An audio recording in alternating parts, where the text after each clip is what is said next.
Hi, everyone. I hope that wherever you are safe and well. I'm Marilyn Zahour, the founder of Cosmic Centaurs, and we're a leadership and organizational development firm.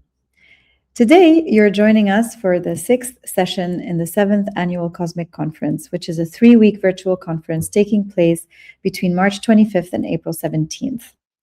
Our conference is titled Grounded and Limitless, Leading Organizations That Survive and Thrive. And through this conference, we're hoping to support leaders as they manage prolonged uncertainty. At its core, this idea of being both grounded and limitless is about staying clear-eyed about reality, but also continuing to build at the same time. To explore this, we're bringing together more than 15 leaders, experts, and academics to collectively make sense of what leadership requires in moments like these across 3 themes. Week 1, this week, is Endure. How do you survive periods of uncertainty? Week 2, Adapt, asks us how we evolve in response to change. And week 3, Thrive, is all about how we turn the lessons learned in crisis into a competitive advantage, emerging stronger, more innovative, and better prepared for the future. Our speaker, Aline Kamakian, who I will introduce in just a minute, and I would love for you to actively participate in today's session. Please share your reflections, your questions, and your experiences in the chat. And if you find value in the session and want to give back, there are 2 ways that you can do that. I'm going to start with the most important one. Sofra, which we're going to talk about later, is an initiative that Aline is spearheading to support restaurants in Lebanon, as well as internally displaced individuals. We will put the link for you to donate there. And if you cannot donate money, but you can donate time, we'd love for you to take our survey. We're conducting research to capture how leaders in our region are navigating uncertainty so that others around the world can learn from us. So our team will also drop a link to our Leading in the Arab World survey. If you have 5 minutes to spare, it would mean the world to us. Now to today's session, Food and Solidarity, Responding to Crisis One Meal at a Time. I am extremely pleased to welcome Aline Kamakian. Aline, thank you for joining us today. Thank you for having me, Marilyn. Thank you. Of course. We couldn't not have you, considering how much you're doing at the moment, and how much we can both hopefully support you, but more importantly, learn from you. A quick introduction. Aline is the founder of Mayrig and Batchig. She's the leading entrepreneur and humanitarian based in Lebanon, with over 2 decades of experience building and expanding hospitality concepts across the region and internationally. Aline has redefined Armenian cuisine while creating businesses rooted in heritage, resilience, and community.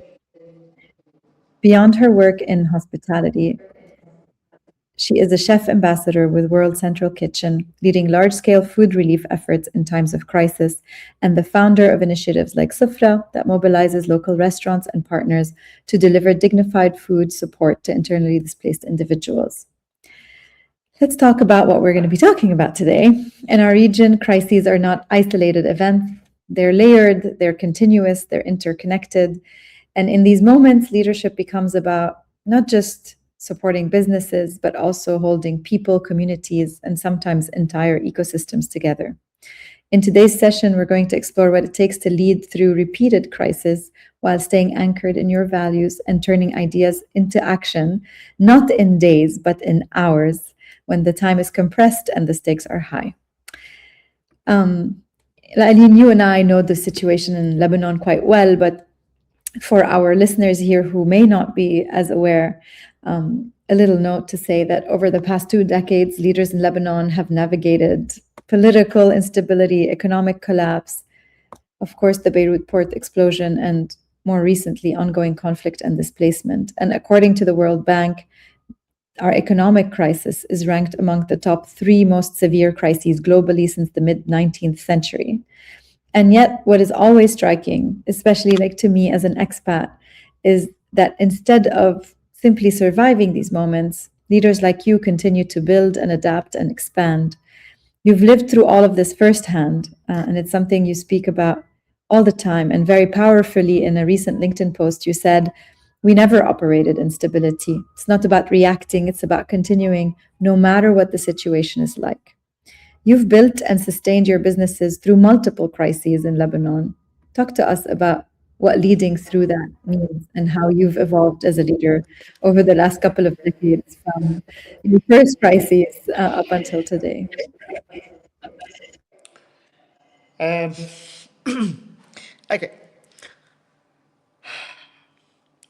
First of all, I started the restaurant business in 2003. Okay, so basically it was meant to be after the war. But so 2003, my first big encounter was the 2006 Hariri explosion. And then everything started. So it was the biggest shock when you have. Before that, I am, as you know, an insurance broker. So I didn't have employees a lot. It's an individual work. I have only 2, 3 employees. When I started with Mayrig, when the first shock came, I had around 47 employees. So it was my first encounter of the crisis, or how to be able to survive and to protect your team, because the whole thing, your business is about your team, nothing else. Let's agree on this. So second step is, what do you do instead of crisis? So before the infijar of Hariri of 3 days, I had a Shaya group that put in front of me the first $1 million check in my name. I never seen it before, and said, we want the franchise of Mayrig. I didn't know what it means, franchise. I didn't know what it is. So I said, okay, let me see next week. Keep the check with you. Let me see it next week, what will happen. And after 2 days, Hariri exploded. Shaya group run away, and I was without business, and I was like sitting and seeing what to do. So first thing is, you need to see how to protect your employees, how to be able to pay salaries, and how to disconnect yourself from the negativity that is going to eat you. News in front of you, in front of the whole day, the negative people, the nagging people. So you have to create, because crisis is a challenging part. A challenge is something that you can overcome. If you can overcome it, that means you create something new. Okay, so this is where in 2003, when I was new in my restaurant business, this is where I started the frozen items, so that I can give to houses, I can sell something, and the team can start to do this. So Hariri explosion opened the frozen item for me. The Shaya group, I never came back. They came, but I was not ready. So during the time of explosion, after the time of the explosion, I started to research about franchise, learn about the franchise, and prepare my lead for franchise, because franchising is not something easy. You have to prepare your manuals, your start, your mentality, how to think further. And this is where I understood that if I want to continue in this business, I have to have legs outside as an octopus, so that you can, each time something happen, Lebanon, which is on thermal land, to be able to come from that side. Yeah, I think that metaphor is really incredible, this idea of an octopus. And what I just wanted to notice in your choice of words is you said the Hariri crisis opened the frozen food. And in some ways that really shows the right attitude, even if, of course, there's a lot of pain in the process, is also to say, like, what is this crisis creating as an opportunity for me? And another thing that you said, and I resonated with that today, I smiled, but also last time we spoke, is really about you said, if there's no team, there's no business. That's what comes first. And one of the things we always say to leaders, and all of the research points to that, is that in times of uncertainty, refocus on your values. We say in the absence of a map, your values can be your compass. There's the value of teams, there's the value of community. How do you stay centered around your values in those moments? And what else helps you to stay grounded as a leader when crisis is all around you? Look, it's very important what you said, also the values about, because during crisis, you are so much afraid, you are so much, you want to save, or you want to act fast, that you might forget about your values and have a shortcut or short-term things. This I've noticed with other groups that it hurt over the long run and not build something. So as much as you can during crisis or any time, whatever decision you want to take the decision based on your values and always over the long run, not over the short run. Always over the long run. Yes, a lot of people will not see coming. Yes, I had a lot of criticism. Yes, and another brand like بلشوا بعد, they started after you and look what they are, you still here. My capacities are this. Okay, I'm not pretending that I'm a billionaire or I can do stuff. I had a partner, it went wrong. So I had my own challenges, internally challenges. So it doesn't matter. Just stay focused on your values. Step by step, you will reach according what you want also. So this is it. So for me, the crisis is, it turns from the, let's say, uh, the strategic mind to reactive mind. Okay, in crisis, you are more reactive than strategically thinking. And once you are there, your reaction based, make it based on the values. It's okay. So because as long as you are based on the values, you can catch up, you can rebuild, you can do. But once you are out of the values, that's where you lose the core. And this is what is not good. And always choose the long term thinking rather than short term. Short term is fast action, take action, because during crisis, if you don't take action, is worse. So you have to take action and then you see where it leads. But as long as you are within your values, you always can catch up. That there is nothing wrong with this. As I said, my team is everything for me. A restaurant without a team, you cannot. So how do I keep my core easy and very difficult? You have to acknowledge that you are in, sorry for the word, deep shit. Okay, it's okay. We are human. It's okay to be depressed. It's okay to be sad. It's okay to cry. It's okay. It's okay. It's okay. You know, don't hurt yourself. Stay away of all the negatives. Stay away from the news, stay away from the TV. TV is something that it will grab you, drain you, and kill you. Put someone that is responsible to give you a daily brief, or if there is something really dangerous, that they call you. Other than this the calls and the messages and the stuff, remove, because you cannot sustain. It's even if you don't want, if you said I'm not gonna listen, you cannot. Your mind and your body feels everything, your body hears it, so you cannot do this. I Yeah. myself, I do a lot of hike, and I have my dogs. I have 3 dogs, and it is one of my way of removing my tension.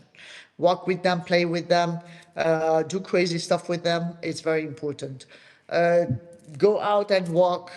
Go to a place where you breathe something. There's greenery, there's beautiful scenery, beach, something, because these are where you're gonna refuel yourself. It is impossible for you to contain.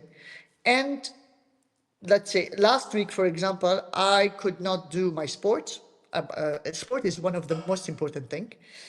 And I knew I was like 3 days did not do it. So, okay, I'm not like, oh, no, come back.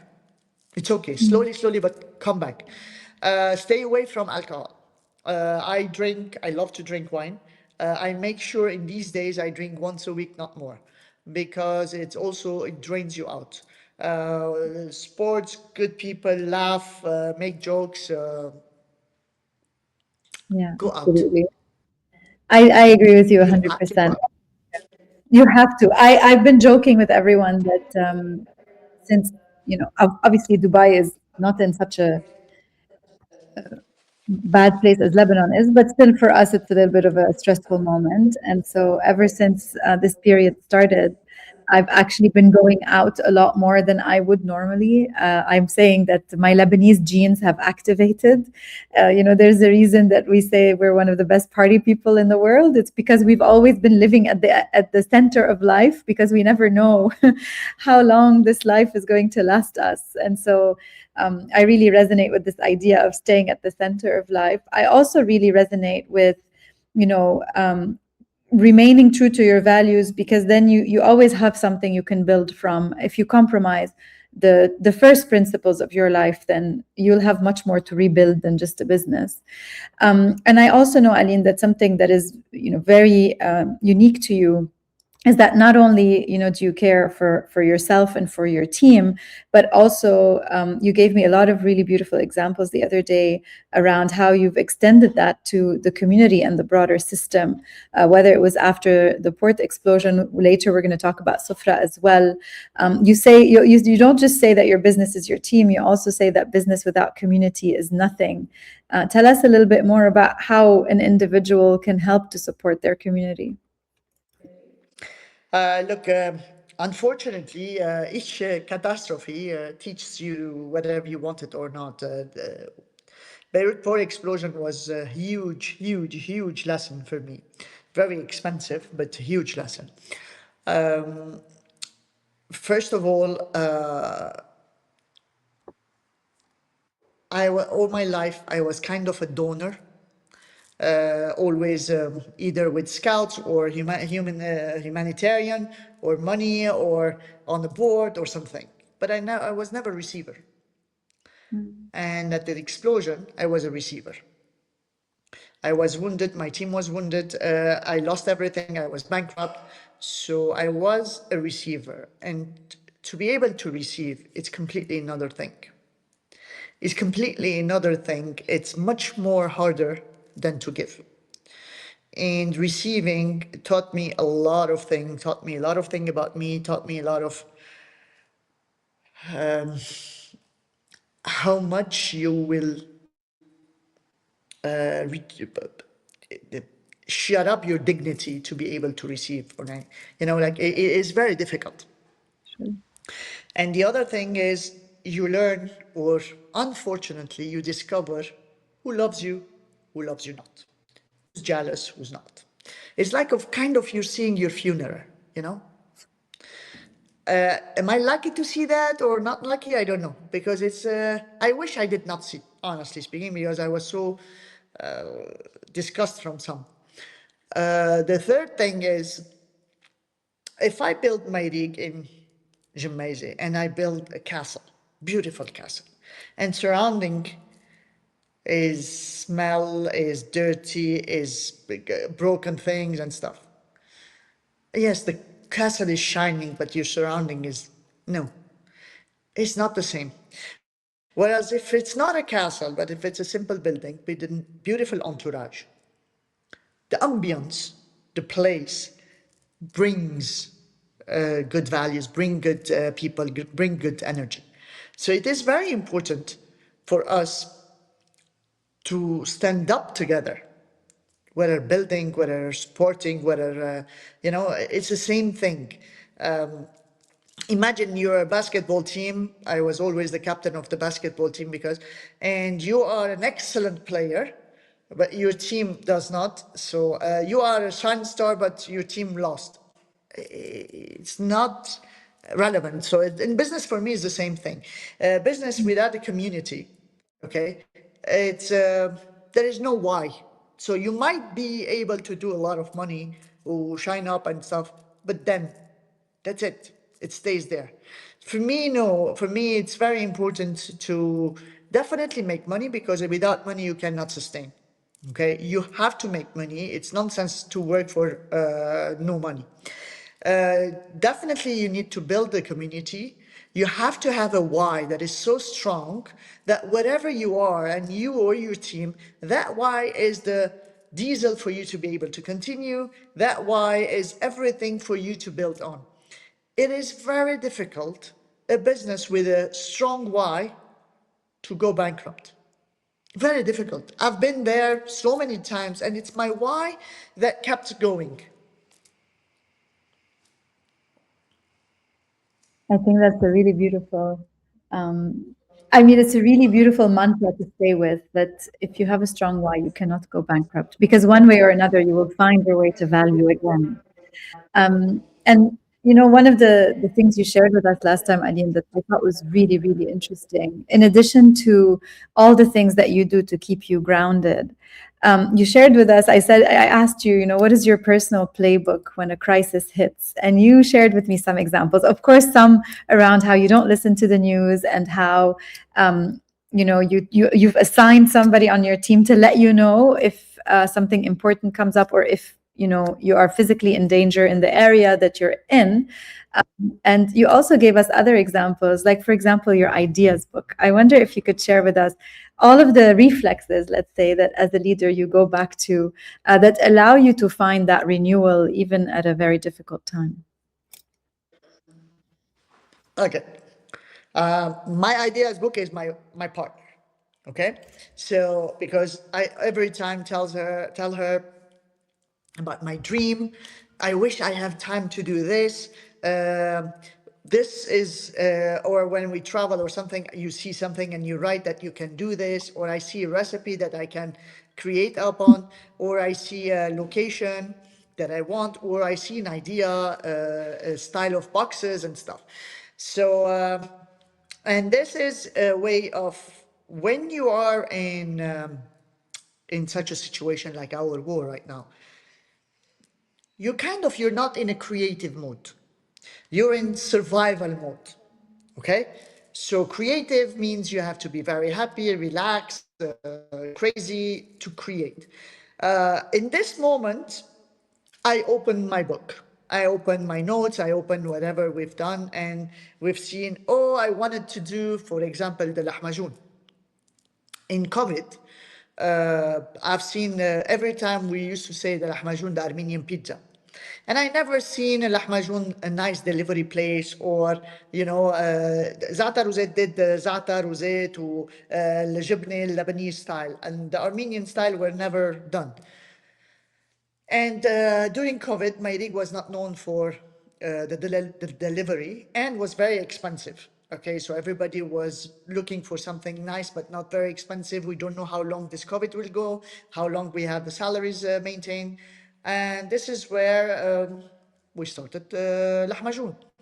Lahmajun.com, wherever we have Mayrig Batchig, we had the dark kitchen and we started the boxes. We deliver it. We started with Toters. And this was one thing that kept us going. And today, Lahmajun is a huge brand. We have franchises and stuff. It wasn't created out of strategic or how do you want it. It was created by, and you are a waiter, you don't have a job, come, let me teach you how to make a dough. You are the bartender was a dough maker, and everybody was working so that we have work so that we can do. And this is how it came. So for me, the idea book is extremely important. Also the during, because I learned cuisine art and I wanted to do the croissant at home. So during COVID, I was playing with my sourdough, the croissant. It was also my way of removing the stress. So it is always a nice refer point to put whatever you want to do. And according, when we are during a crisis, during a challenge, during whatever, you open it and you see which one suits now, and you jump in it. And this is a therapy, because in our situation right now, if I don't do something, I will go crazy. I will literally go crazy. Yeah, absolutely. I think I started Cosmic Centaurs for the exact same reason in 2020. I said, if I don't do something, I will go crazy. So let's make something happen. You also told us, Aline, about you know the um, the pandemic when you started wanting to try and use ingredients that were easily available and Yeah. fairly priced, and then show people how to use them. Could you share about that a little bit? Yeah, it was when the crisis of Lebanon 2019 started. The main depression of people not being able to remove their money and was there was no also import, and the thing was imported was extremely expensive. And my way was, okay, this is where I started to cook online on the Instagram because it's not my thing. And my aim was to make people laugh and show them, we have everything in Lebanon. We don't need to import something. We can use this ingredient in different ways. We can create it like this. That was my why to start the food on Instagram. And this is why when they asked me why you stopped, I said the urgent of what I was doing is gone. Now what I'm doing on YouTube or something is how to spread the Armenian culture. It's completely different way of filming and saying the recipes rather than to be more fun, be more creative, be more, let's try this. It can come up good or bad.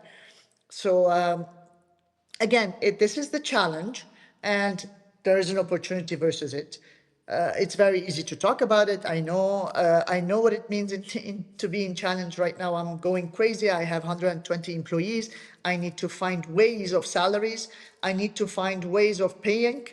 If I diminish their payment, they cannot survive, and it's not fair. So I did a kind of IOU right now, a new way. I owe you this much money, and let's see when we can do it. So we're trying to, you have to disrupt yourself. You have to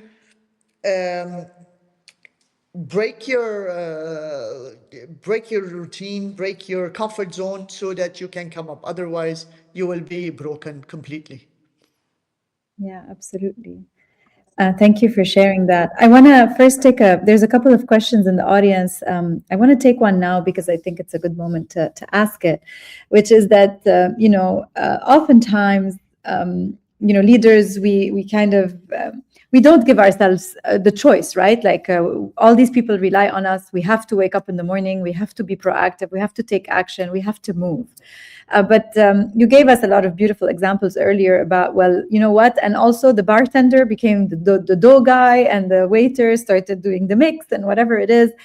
Not only do we have to motivate ourselves, but we also have to keep others motivated and bring them along with us. Sabah is asking, how do you keep your team motivated in prolonged uncertainty? Hello, Sabah. Thank you. Look, it's very important. It's, for me, what I've noticed from my thing, I'm a doer. So I never ask something if I don't do it in myself. From cleaning the floor to the toilets to changing anything, it's always me who starts. So I don't do it just for me to show them. No, I do it naturally. So I noticed, for example, right now is we don't have a lot of work. So I am cooking for this displaced people, right? They're coming alone, even if it's not paid. They're coming also to be part. So it is very, كيف بيقولوا,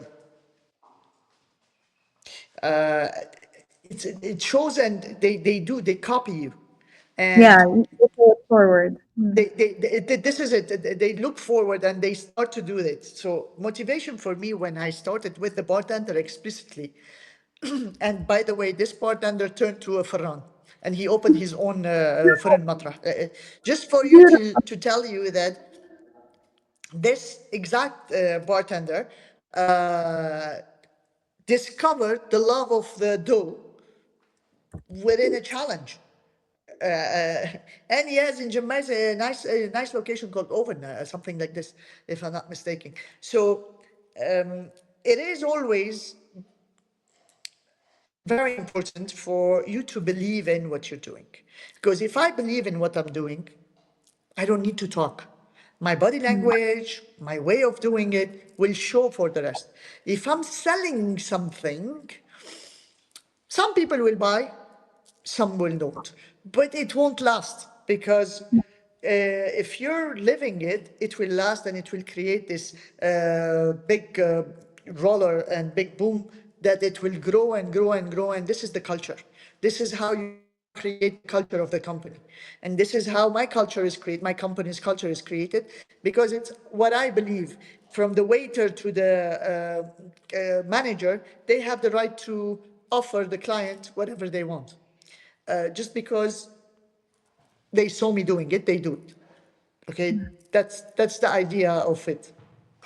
Beautiful. I Thank you don't for know. I sharing. hope I answered your question. Yes, you did, absolutely. I think that the most important thing that we can do as leaders is role model to others what we believe is the right way to exist and to be in this world. And they will see what we do and they will be able to learn from that and also find energy in it. Like we said earlier, Aline, you have a lot of energy, you have a lot of ideas, and most recently you brought that energy and these ideas not just to your role with the World Central Kitchen, but to the initiative, which is Sofra. I want you to tell us about this initiative. How did you come up with it? How did you bring it to life? I saw you do this in the matter of like hours, and you were saying like, okay, the website will be live tomorrow and the payment will work the day after that, and then now it's online. You've raised, I think, more than $150,000. Like, talk to us about how this project came to life, what you've been able to accomplish so far, and how people can also continue to support you. Okay. The system when this happens in Lebanon is usually the NGO that is trying to help the people, and all the Lebanese gather themselves, whatever they have, they can they can assist. Last war, I'm the representative of World Central Kitchen. This is how we started it during the explosion. And last war, I was leading around 50,000 hot meals daily. And I've learned a lot in this. And World Central Kitchen mission is to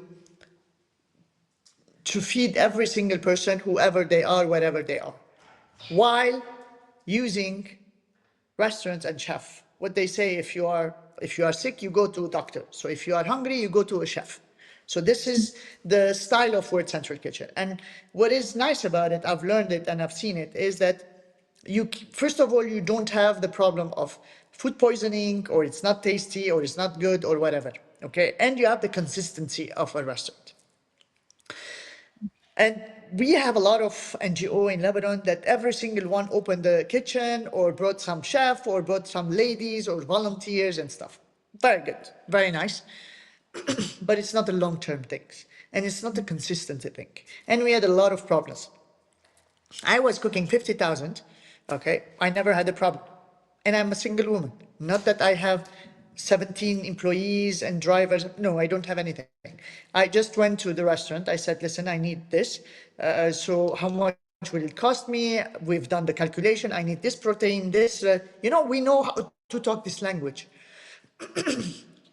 So this war, since the capacity of the whole world is less because we have different wars going on everywhere and nobody's asking about us. So I had the idea of extending this idea, but Lebanese to Lebanese.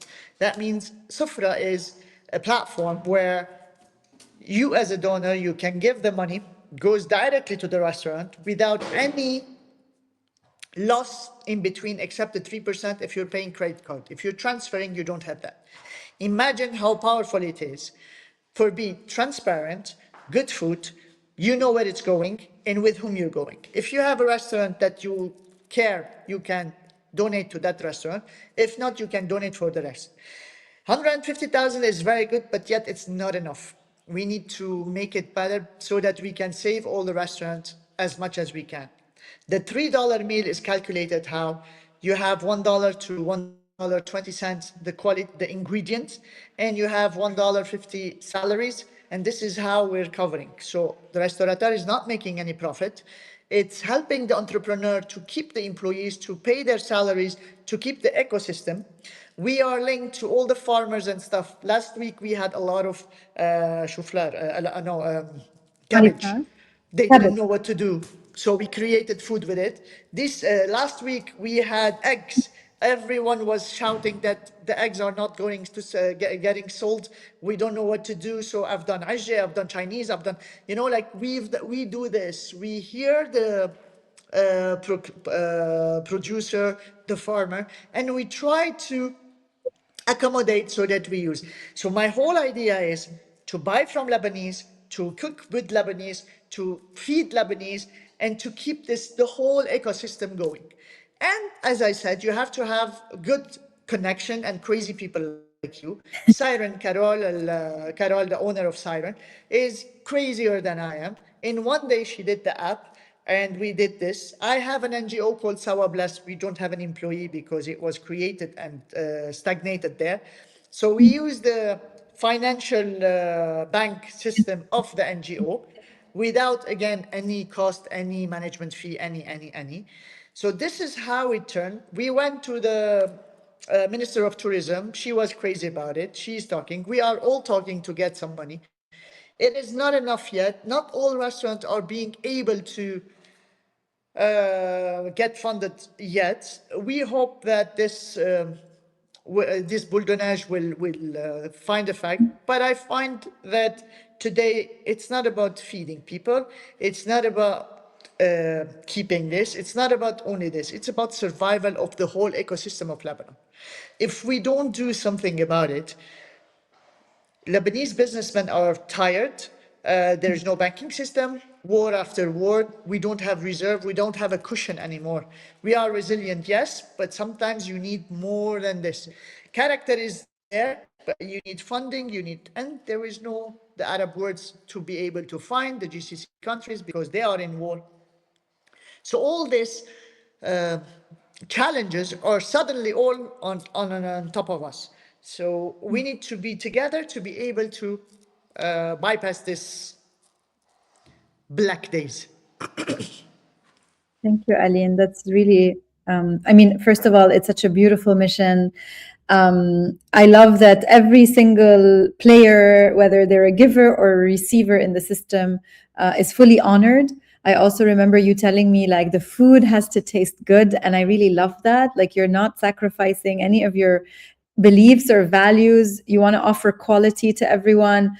It's just $3. You know, all of us who are listening to this today hopefully can afford, even if it's just 5 meals, you know, $15.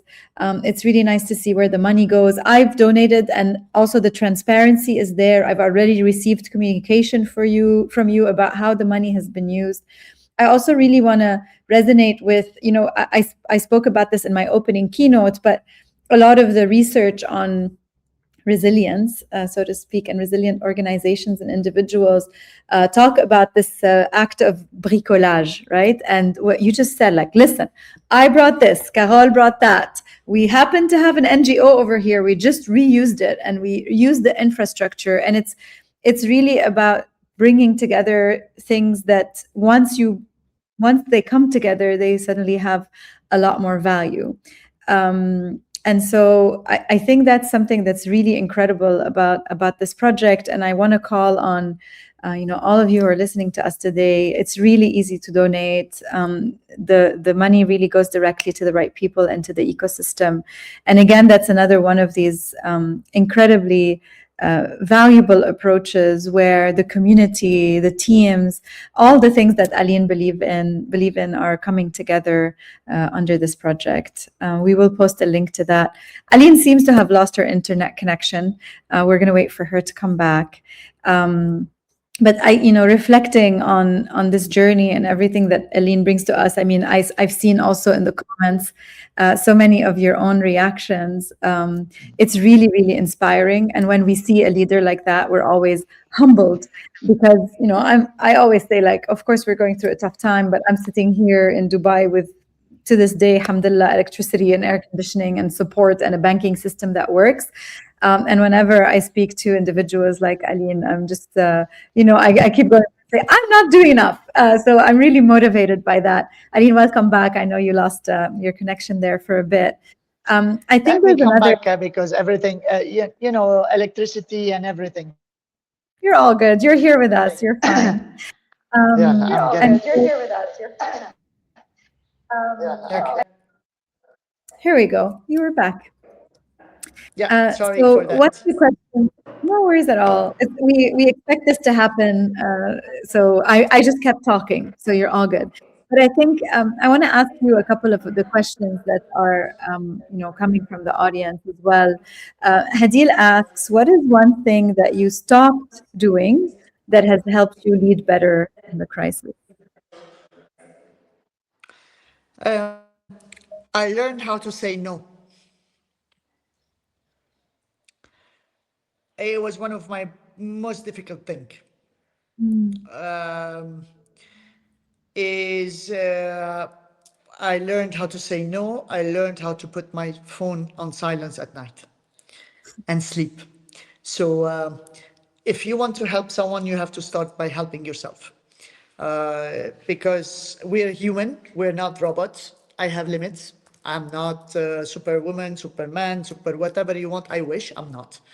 And accepting that you are not is one of most difficult. You think that you can. You think that your nerves can handle, but no, you can't. There's a limit. So if you don't know your limit, you will hurt someone else. So better learn the limit and retract rather than to hurt. That's very true. And I think one of the most important roles that we have, especially as leaders, is to stay healthy and to stay regulated and to stay, as you say, not to move to the reactive. And so, whether it's saying no, sleeping at night, watching the sports, canceling the news, it is almost part of our job description to do all of these things for ourselves so that we can also continue to take care of others. One other thing that you mentioned to me when we were talking, and you also mentioned it quickly now when you gave us the example of how you're adapting your recipes to what you're hearing in terms of the availability of certain ingredients and so on. We spoke a lot about how one of the things that you activate in times of crisis is your ability to listen. Can you tell us more about that? Yeah. I don't know how much we know about it. I did not know about listening. Okay, I'm a salesperson. The first thing that they teach you is if you want to sell something, you have to learn how to listen. Okay, this was I started as insurance broker. So if you don't listen, you cannot know what the other person says or doesn't say within.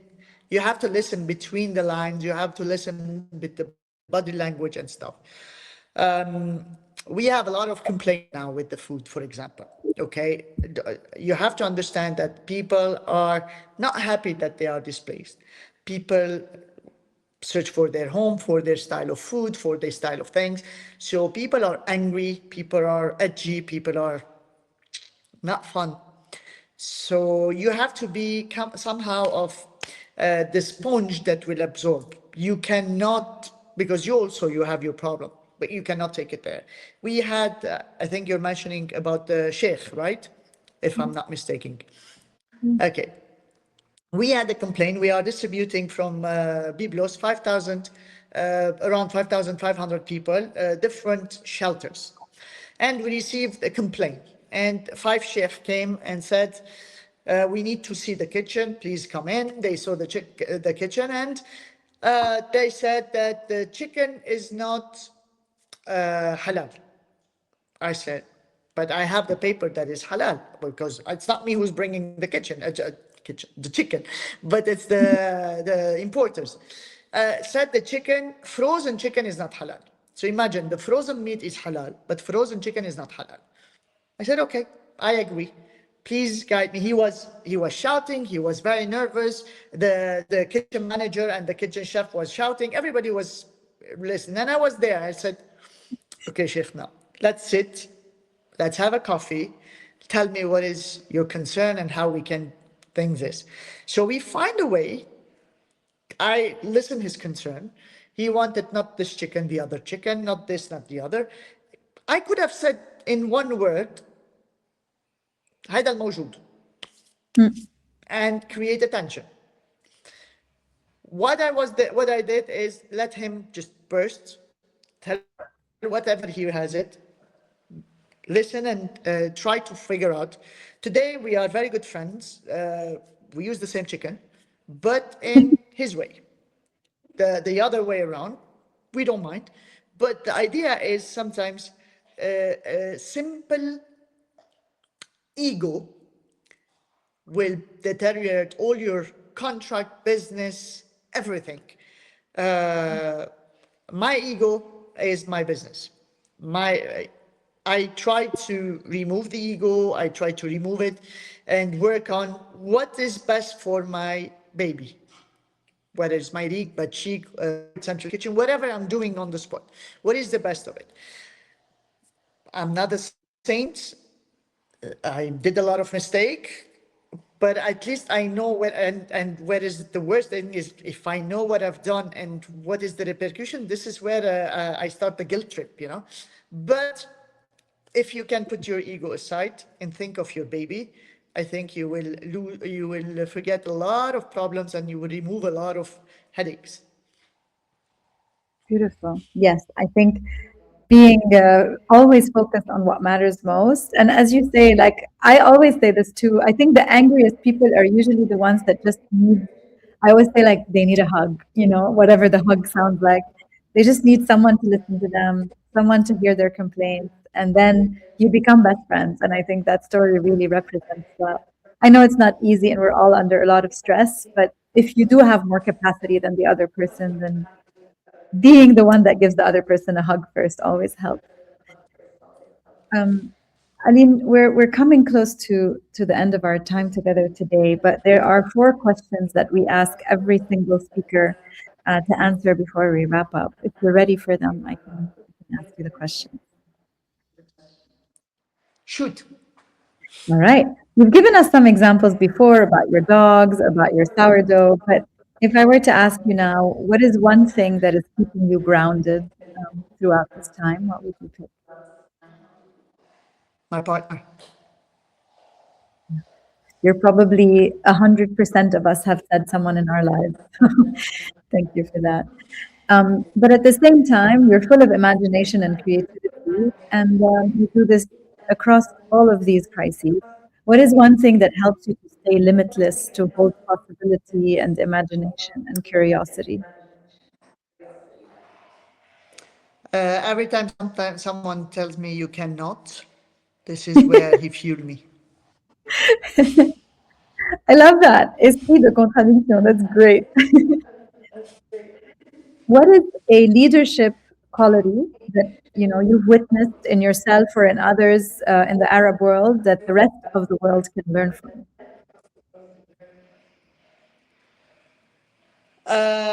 Lead by example. Beautiful. And then the last one, normally we ask people to give advice to leaders, but today I want you to do something else. What are three things that people can do to help people in Lebanon right now? I think you should lobby a lot that this is not our war because we hear a lot of things. This is not good, and everybody is in Lebanon, from the driver, everybody's becoming politician. So forget about politics. Think about love. Think about how we can include everyone. How we can cook together the best meal, because it's very difficult if you have billion cookers to do one single good meal. If you think about it, you can see how much we learn from each other. I'm very much being criticized that I'm helping. That, sorry for the word, okay? I'm helping the Shia, I'm helping the Muslim. I see these people as. I always take an example if it was me. What I want from my neighbor to do if it was me. And if you can do that in every position, this is it. So I think when our Lebanese community should lobby about it, we should talk the same language. We should express the same feeling. We need to be next to each other to be able, because it is really hard time. We might lose half of our country, half of our population, and I, don't blame to the others. Just let's take it. Enough blaming the others. Let's lead. Okay. For me, is this lobby, whatever you can, be successful in your business wherever you are, and while you are successful, you can lead other things. So it's about you, not Lebanon. Once you are successful, Lebanon is successful for me. And this is where we can do it all together, wherever we are and whatever we're doing. Beautiful. Thank you, Aline. And of course, to all of you who are listening, please don't forget to donate to Sofra. It's really easy. It'll make an immediate difference.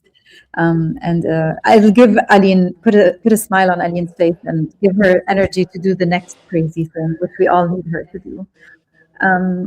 Aline, thank you again so much. I mean, you were taking phone calls Thank and you. answering WhatsApp and doing 16 things up until 20 seconds before the call started. I know how busy you are. I'm very grateful that you came here today to share your stories and You your want to insights with us. see? Yes, I Look what do. happened. What happened? Look how many. I believe you. I believe you. Every time I talk to Aline, she has 600 phone calls. So thank you so much for making the time for us and for sharing your story. And of course, thank you to everyone in our audience for tuning in. There's a lot of great reflections based on what you said, Ali, and people really resonated with so many of your words. So thank you once more for being here with us. For the audience members, we're also very grateful to you for your attention, your questions, holding the space with us, learning with us. Of course, this session remains available here. It'll be on YouTube and in our podcast channel called Center Stage in about an hour or so. So if there's someone in your network who would find this conversation inspiring, please do pass it along. And as always, donate to Sofra. It's Sofra, SOFRALEB.com. We'll put that in the chat as well. And if you do have 5 minutes extra to spare, we'd love for you to contribute to our research on leading in the Arab world. There's a survey. We'll add the link in the show notes and you can take it there. We will be continuing these conversations. Tomorrow is the last webinar of the week. We'll be hosting Rida Barakat. She's the managing director at Leap Leadership. Her session is titled Self and System, How to Lead Across Different Realities in the GCC. I hope you join us tomorrow. Thank you again for being with us and see you soon.